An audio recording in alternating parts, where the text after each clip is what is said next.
তাহলে কি 3 নম্বর পার্টে আমরা কী পড়ছি দেখো, বলছি can not you see the trees and the sky and perhaps the branches where the bird is sitting, his teacher asked. তাহলে গুরুদেব অর্জুনকে জিজ্ঞেস করছে, বলছে can not you see the trees, তুমি কি গাছ দেখতে পাচ্ছ না, দ্য স্কাই আকাশটা দেখতে পাচ্ছ না, or perhaps the branches where the bird is sitting, এমনকি ওই যে গাছের ডালটা যেখানে পাখিটা বসে আছে সেই গাছের ডালটাকেও দেখতে পাচ্ছ না। কে জিজ্ঞেস করছে এটা? দ্য গুরুদেব জিজ্ঞেস করছে, দ্য টিচার আর। এবং বাকি যারা ছিল অর্জুন বাদ দিয়ে বাকি সবাই ওরা গাছ দেখতে পাচ্ছিল, আকাশ দেখতে পাচ্ছিল, গাছের ডাল দেখতে পাচ্ছিল, কিন্তু অর্জুনকে যখন জিজ্ঞেস করছে যে তুমি কি আর কিছু দেখতে পাচ্ছ না, তখন অর্জুন কি উত্তর দিচ্ছে? নো গুরুদেব, বলছে না গুরুদেব, all I can see the I of the bird, আমি শুধুমাত্র পাখির চোখটাই দেখতে পাচ্ছি, নাথিং এলস, আর কিছু দেখতে পাচ্ছি না।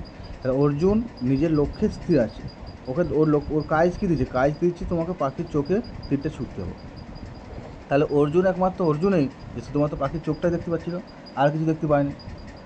হোল্ডিং হিজ বো স্টিডিলি, তাহলে অর্জুন কী বলছে? তার তীরটা সোজা করে ধরে অর্জুনটা বললো, কী বললো? নো গুরুদেব, না গুরুদেব, all I can see is the I of the bird, আমি শুধুমাত্র পাখির চোখটা দেখতে পাই, অ্যান্ড নাথিং এলস, আর কিছু দেখতে পাই না। সেড অর্জুন বলল, হোল্ডিং হিজ বো স্টিডিলি, তার ধনুকটা সোজা হয়ে ধরে।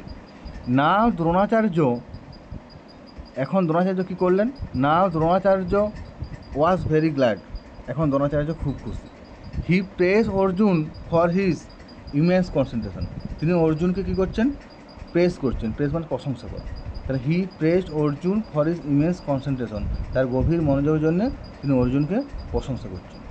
With a smile on his face, তার মুখে হাসি নিয়ে দ্রোণাচার্য বলল, শ্যুট, বলছে এবার শ্যুট করো। শ্যুট মানে এখানে তীর ছোড়া, শুটিং বলে, শুটিং একটা খেলা, তীর ছোড়া। উইথ এ লাউড টোয়াং, জোরে একটা টং করে শব্দ হলো। The arrow sprang from the bow and struck the bird's eye, তাহলে জোরে একটা টোয়াং করে শব্দ হয়ে তীরটা বেরিয়ে গেল ধনুক থেকে এবং পাখির চোখে গিয়ে আঘাত করলো। তাই এতটা বোঝা গেল। তাহলে গুরুদেব অর্জুনকে জিজ্ঞেস করলো যে তুমি কি গাছের ডাল বা গাছ বা আকাশ কিছু কি দেখতে পাচ্ছ না? অর্জুন উত্তর দিল, না গুরুদেব, আমি কিছু দেখতে পাচ্ছি না। তখন গুরুদেব খুব খুশি হলো এবং অর্জুনের প্রশংসা করলো, অর্জুনের এই মনোযোগের, এই কনসেন্ট্রেশনের প্রশংসা করলো। কারণ কি, অর্জুনের ইমেন্স কনসেন্ট্রেশন ছিল, গভীর মনোযোগ, যে কাজটা করতো খুব মন দিয়ে করতো। দিয়ে গুরুদেব মুখে একটু হাসি হেসে বললো যে এবার তীরটা ছুঁড়ো। অর্জুন কী করলো? তীরটা ছুঁড়লো এবং সোজা গিয়ে পাখির চোখে তীরটা আঘাত করলো। Dronacharya turn to the other princess, তো দ্রোণাচার্য এখন অন্যান্য রাজকুমারদের ঘুরলেন। হি সেড, তিনি বললেন, did you all understand the reason of this test, এই যে পরীক্ষাটার যে কারণটা, পরীক্ষার যে উদ্দেশ্য, পরীক্ষার উদ্দেশ্যটা বুঝতে পারলে? জিজ্ঞেস করছে বাকিদেরকে।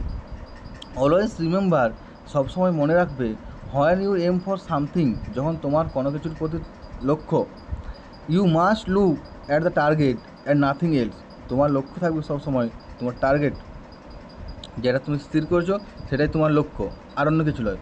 তোমার যদি টার্গেট তুমি পড়াশোনা করবে, তোমার লক্ষ্যটা কিন্তু পড়াশোনাতে থাকবে, তার মধ্যেখানে টিভি দেখতে মন যাবে না, খেলতে যেতে মন যাবে না, শুধু পড়াশোনায় মনটা থাকবে।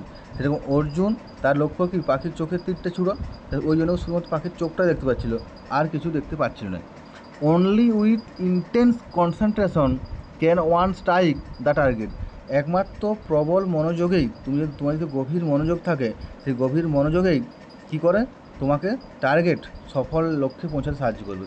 ওটাই বলা হচ্ছে only with intense concentration can one strike the target, একমাত্র গভীর মনোযোগে এই জন্য তার লক্ষ্যে পৌঁছাতে কী করে? সাহায্য করে। তোমার মনোযোগ থাকলে তুমি কাজ করবে, তুমি যখন যে পড়াটা দেখবে মন দিয়ে পড়বে সেটা খুব তাড়াতাড়ি হয়ে যাবে। আর যদি অন্যমনস্ক হয়ে কোনো পড়ো সেটা কিন্তু পড়াটা হতে অনেক, রেডি করতে অনেক সময় লাগবে। ওই জন্য বলা হচ্ছে with intense concentration can one strike the target, একমাত্র গভীর মনোযোগে একজন তার লক্ষ্যে আঘাত করতে পারে, লক্ষ্যে পৌঁছাতে পারে। All of you saw other things, তোমরা সবাই অন্যান্য জিনিস দেখেছিলে, like the trees, the fruits, the leaves and people, তাহলে বাকি যারা রাজকুমার যারা ছিল তারা সবাই অন্যান্য জিনিস দেখেছিল, যেমন গাছ, ফল, পাতা, লোকজন।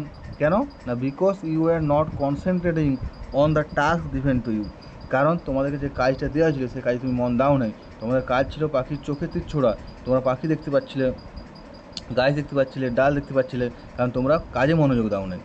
ইট was only Arjuna who had actually concentrated, একমাত্র অর্জুনই ছিল যে প্রকৃতপক্ষে মনোযোগ দিয়েছিল, কারণ অর্জুন একমাত্র তার কাজে মন দিয়েছিল।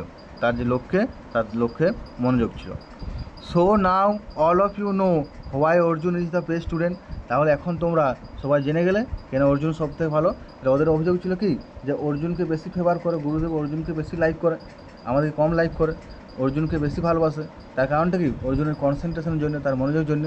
অর্জুন যে তার কাজে কতটা মনোযোগী সেটা গল্পের মাধ্যমে আমরা জানতে পারলাম, এই পড়াটাতে জানতে পারলাম। Dronacharya test silence the Kaurava. দ্রোণাচার্যের এই পরীক্ষাটা কৌরবদেরকে চুপ করে দিয়েছিল। কী করেছিল? চুপ করে দিয়েছিল। And all understood that Arjun was indeed the best archer. এবং সবাই বুঝতে পারলো অর্জুন ছিল প্রকৃতপক্ষে সবথেকে ভালো আর্চার। তাহলে বুঝতে পারলে, দ্রোণাচার্য কী করলো, তার শিষ্যদের ঘুরে বলল যে তোমরা তাহলে পরীক্ষার উদ্দেশ্যটা, পারপাসটা বুঝতে পারলে। সবসময় মনে রাখবে, যখন তুমি কোনো একটা লক্ষ্য স্থির করবে, তোমার চোখ সবসময় সে লক্ষ্যের দিকে থাকবে। ওই জন্য তো পড়ার নাম পাখির চোখ, মানে তোমার চোখটা তোমার লক্ষ্যে থাকবে, অন্য কিছু নয়, অন্য কোনো কিছুতে মন থাকবে না। একমাত্র গভীর মনোযোগ দিয়ে তুমি যদি কোনো কাজ করো, তোমার লক্ষ্যে তুমি পৌঁছাতে পারবে। বাকি সবাই তোমরা, বাকি ওরা যারা ছিল, বাকি রাজকুমাররা, ওরা কেউ গাছ, কেউ ফল, কেউ পাতা, লোকজন দেখতে পাচ্ছিল, কারণ ওরা কাজে মনেই দেয়নি। একমাত্র অর্জুন তার যে কাজটা, তীর ছুঁড়ার কাজটা, সেটা মন দিয়ে করেছিল। সেই জন্য অর্জুন তীরটা ছুটতে সফল হয়েছিল। সেই জন্য দ্রোণাচার্য কী বলছে, অর্জুন হচ্ছে সবথেকে বেস্ট, আর সবাই সেটা মানেও নিল। দ্রোণাচার্যের পরীক্ষাটা সবাইকে চুপ করে দিল। সবাই বুঝতে পারলো যে প্রকৃতপক্ষেই অর্জুন হচ্ছে বেস্ট আর্চার। দেখো ওয়ার্ড মিনিংগুলো, উডল্যান্ড মানে ফরেস্ট মানে জঙ্গল, সিক্রেট মানে something that is kept hidden যেটা লুকানো রয়েছে, মানে গো সিক্রেট, যেটা বলি তোমার তো কিছু প্রত্যেকের কিছু না কিছু সিক্রেট থাকে যেটা কাউকে বলা যায়নি বা বলা নেই। রাইভেলারি মানে অপোজিশন মানে বিরোধী পক্ষ। Warriors person who fight in battle or were, যারা লড়াই বা যুদ্ধ করে সেটা হচ্ছে ওয়ারিয়র। ফ্যাসিনেটেড মানে হচ্ছে গ্রেটলি অ্যাট্রাক্টেড মানে আকর্ষিত হওয়া, প্রচণ্ডভাবে আকর্ষিত হওয়া বা মোহিত হওয়া, ঠিক আছে।